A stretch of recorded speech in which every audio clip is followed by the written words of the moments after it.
Ya luar biasa lah kalau Pak Ilham ya. memang kerja nyata gitu. Assalamualaikum warahmatullahi wabarakatuh, sahabat dimanapun Anda berada yang lagi menonton channel Sabo Meja. Di suasana pagi hari ini saya bersama tamu istimewa saya di Rumah Kuning di Tepi Pundi, Kabupaten Aceh Utara, yang sudah hadir di samping saya dan juga di layar kaca Anda. Beliau adalah sosok yang fenomenal. Assalamualaikum Bang. Waalaikumsalam warahmatullahi wabarakatuh. Apa kabar, sehat? Apa bersua Bang ya? Sehat. Bang. Abang sekarang mencalonkan diri untuk DPRA dari Partai Golkar. Itu nomor urut berapa? Alhamdulillah untuk saat ini sementara masih DCS, tapi secara kepartaian Iya. informasinya udah jelas, kita di urutan nomor 2. Nomor 2 ya. Kalau ya. di kepengurusan Partai Golkar sendiri, Abang sebagai apa? Untuk saat ini kita dipercayakan sebagai ketua harian. Jadi untuk periode 2020-2025. 25 ya. Untuk Kabupaten Aceh Utara ya. Aceh Utara. Nah Bang Isa, ini apa mungkin masyarakat yang menonton ini juga ingin tahu ya, apa visi misi Abang untuk melangkah ke DPRA?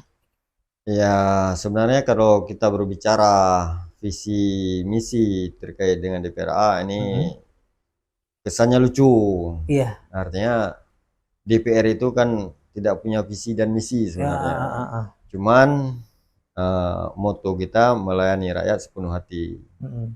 Nah, jadi ketika kita menjadi seorang keterwakilan, perwakilan daripada masyarakat, maka yang kita tanamkan di dalam hati itu masyarakat jangan jenuh kita melayaninya. Iya.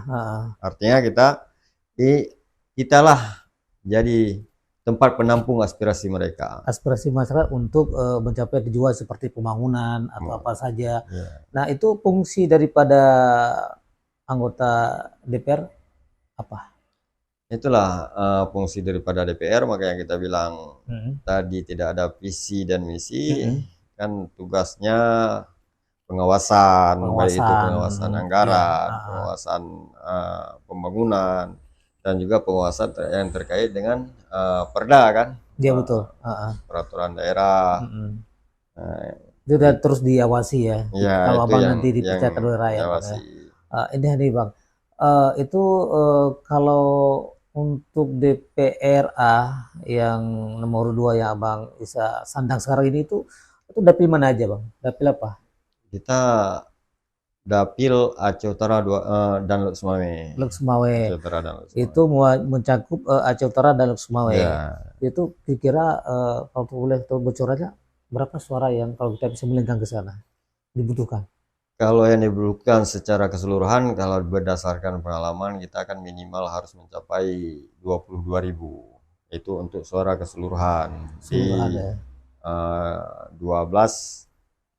caleg yang akan bertarung. Akan bertanding nanti di kompetisi itu. Per partai itu. Iya, per partai. Itu jadi, dari partai sendiri Bang Isa tuh ada berapa caleg ya? Dari Golkar untuk DPRA? Abang nomor 2. Alhamdulillah di partai kita kotanya penuh. Artinya 12 itu penuh. Ya. Dan juga diwakili oleh 4 perempuan. Karena itu secara undang-undang mewakili 30% perempuan. Iya. Yang kerja keras, teman-teman di partai ekstra, alhamdulillah di Golkar itu penuh. Penuh ya? Penuh kotanya, sesuai dengan yang diharapkan DPD 1 dan DPP. Jadi DPP juga mengharapkan agar kota kita di setiap dapil itu penuh. Dan penuh ya? Terisi semua ya? Aceh Utara terisi. Aceh Utara terisi dan juga kayaknya kota juga penuh. Juga terisi. Penuh ya? Itu kalau untuk wilayah sana, wilayah transmigrasi juga mencakup semua ya? Di bawah dapil ini ya? Iya, transmigrasi itu juga kan wilayah Aceh Utara. Iya betul. Baik, saya ini kan ceritanya sebelum terpilih dan juga masyarakat pendengar cerita Anda setelah terpilih nanti. Ya boleh. Artinya mudah-mudahan insya Allah kita terpilih sebagai keterwakilan, sebagaimana saya katakan tadi. Kita yang pertama jangan pernah bosan melayani rakyat. Artinya di sini ketika sudah kita dipilih, secara otomatis mereka berharap aspirasi-aspirasi mereka kan bisa kita tampung. Ini keinginan masyarakat kita. Iya, betul. Jadi semoga kejenuhan itu jangan ada terlintas di hati kecil kita. Iya, betul. Bahkan di Rumah Kuning ini 80% kalau kata orang ini tim ses. Ya. Tim ses itu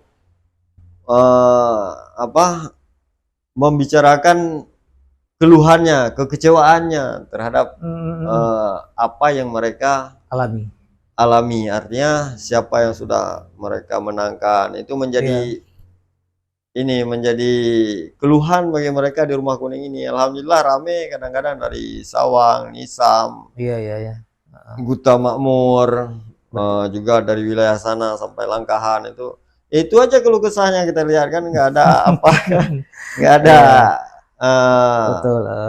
hal-hal yang lain lah, rata-rata itu. Jadi itu kan jadi satu pengalaman kita bahwa orang yang membantu kita ketika kita sudah terpilih malah bukan menjadi bahagia atau senang, bahkan menjadi ini bagi mereka kan. Iya, betul. Apakah Bang Isa, seorang sosok Bang Isa ini ya yang akan melenggang nanti jika memang terpilih amanah rakyat, apakah betul-betul dipegang? Insya Allah kita amanah rakyat, itulah yang kita bilang tadi. Insya Allah amanah rakyat kita pegang. Di antara salah satunya sebenarnya masyarakat kita kan simple. Artinya simple, mereka juga tidak berharap berlebihan. Iya. Contohnya pada saat kampanye inilah, alhamdulillah Rumah Kuning sudah buka setahun yang lalu. Ya. Sementara kan banyak caleg-caleg yang lain belum berani gitu kan, belum berani dengan alasan apa, wallahu alam, kita nggak tahu itu kan. Nah, baik, ketika nanti ada duduk di sana, ya otomatis kan beda dengan kursi yang sekarang ini, beda kursinya. Sekali duduk 5 kali mau pancet, Bang. Iya kawan, itu pasti ada. Di situ akan lahir juga yang namanya aspirasi. Apa saja yang akan direncanakan nanti program itu? Ya, kalau berbicara program juga kita akan tahu sekarang ini bahwa sebenarnya terkait dengan aspirasi masyarakat sekarang udah pada tahu semua. Di Dewan dengan hak otonomi khusus masyarakat Aceh semua udah tahu ada aspirasi atau pokir ya, betul. Pokir itu sebenarnya berdasarkan pengalaman yang udah kita lalui pada hari ini. Ya, kita berkat kerjasama kita bersama Pak Ilham Pangestu, yang juga beliau mencalonkan diri lagi di Partai Golkar, ke DPR RI. Kita juga sebagai ketua tim pemenangannya di Aceh Utara. Jadi beliau yang selama ini kan sudah banyak menurunkan program. Betul. Artinya ada rumah rehab, menyangkut dengan fakir miskin, kan gitu. Juga ada untuk membantu petani, ada P3A, istilah kita Aneklung lah. Betul. Itu untuk membantu kelancaran petani sawah. Juga ada Pamsimas, program air bersih. Artinya ketika di desa itu ada Pamsimas, maka bisa dipastikan air di desa tersebut itu sesuai RU. Siap diminum. Standar kesehatan ya. Untuk program yang tadi Bang ya, program yang sangat menyentuh masyarakat, ada air bersih, air minum, siap diminum, kemudian ada traktor. Itu program dari Bang Ilham. Kerjasama kita dengan Pak Ilham, alhamdulillah Pak Ilham sampai hari ini masih mempercayakan kita sebagai timnya di kawasan Aceh Utara khususnya. Kita hari ini sudah mencapai 4.700 yang sudah terrealisasi rumah per hari ini. Itu kriteria rumah yang akan dibangun atau sudah di dasar atau memang sudah ada di rehab atau bagaimana? Ya, itu kan ada kriterianya memang. Iya, betul. Kriterianya artinya rumah, namanya rumah rehab kan bukan rumah jadi. Secara otomatis dia sudah punya rumah, tapi kita membantu. Apakah atapnya sudah bocor, dindingnya kadang sudah bolong. Bahkan ada juga yang memang satu-satu itu di daerah ada memang kadang-kadang wanita jompo yang memang tidak sanggup lagi, tidak ada lagi tempat berharap. Nah, itu kadang-kadang dari nol kita bangun. Nah, itu bagi saya itu kan sampai sekarang masih berjalan program itu. Alhamdulillah berjalan. Masih ya. Makanya kita juga di balik kita maju di PRA, kita juga berharap agar Pak Ilham juga bisa terpilih kembali. Supaya kenapa? Ini kan masih banyak tanggung jawab kita, tanggung jawab moral kita. Kita sudah cek yang bahwa berdasarkan input data kita, di Aceh Utara ini membutuhkan rumah rehab itu mencapai 60.000. Iya, betul. Nah, sementara yang sudah terrealisasi pada hari ini kan cuman 5.000-an lah, 5.000-an, sehingga ini kan menjadi tanggung jawab moral kita terhadap masyarakat yang belum dapat. Belum dapat. Begitu juga masih banyak menasah yang belum steril airnya. Iya, betul, air bersih. Air bersih ya. Juga kayak saya bilang tadi P3A itu. Itu tersiur ke sawah itu banyak yang belum inilah, makanya kita berharap menjadi beban moral kita. Semoga Pak Ilham bisa melanjutkan lagi. Begitu juga apa kita bilang terkait keagamaan juga ada MCK di sana, ada Rusunawa. Ya alhamdulillah seperti pada tahun ini kita bangun tempat walid kan, walid lapang ya, masuk 2 lantai, terminal, jembatan, jalan. Ya alhamdulillah. Ingin mengajukan rumah, apa syarat yang harus dipenuhi dan ke siapa dia harus melapor? Iya. Yang bagi masyarakat yang ingin menyampaikan aspirasinya, ya alhamdulillah pada hari ini kita sudah punya sekret tersendiri, yaitu rumah kuning yang kita namakan rumah kuning. Kenapa harus rumah kuning? Karena yang selama ini seperti kita bilang tadi, 4.700 rumah yang sudah direalisasi di Aceh Utara itu sumbernya dari APBN lewat perjuangan Pak Haji Ilham Pangestu. Makanya kita katakan rumah kuning. Iya, betul, rumah kuning. Baik, mungkin ada kata-kata hari ini yang ingin disampaikan kepada masyarakat.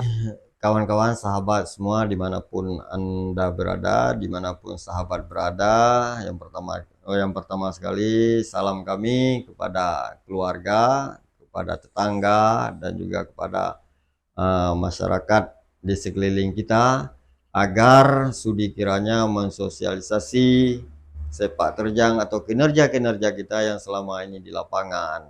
Artinya kerja nyata kita sudah terwujud, yang namun pada 2019 ketika kita maju, walaupun kita tidak lolos sebagai pemangku kursi di DPRA, alhamdulillah kinerja-kinerja ini terus kita berbuat demi masyarakat kita. Jadi sekali lagi mohon juga dukungan kita kepada Bapak Haji Ilham Pangestu, karena beliau juga sudah kerja dengan nyata, bukan janji. 2019 kami bertempur, tidak pernah ada janji satupun dengan masyarakat, tapi alhamdulillah realitanya terwujud aspirasi-aspirasi masyarakat baik di Kota Lusmawe dan Aceh Utara. Maka saya juga tim Muhammad Isa, insyaallah di nomor urut 2 menjadi salah satu pemangku bangku legislatif di DPRA. Saya kira itu yang dapat saya sampaikan. Terima kasih Mbak Isa telah hadir di program acara podcast Sabah Meja. Mudah-mudahan sukses selalu dan tetap semangat.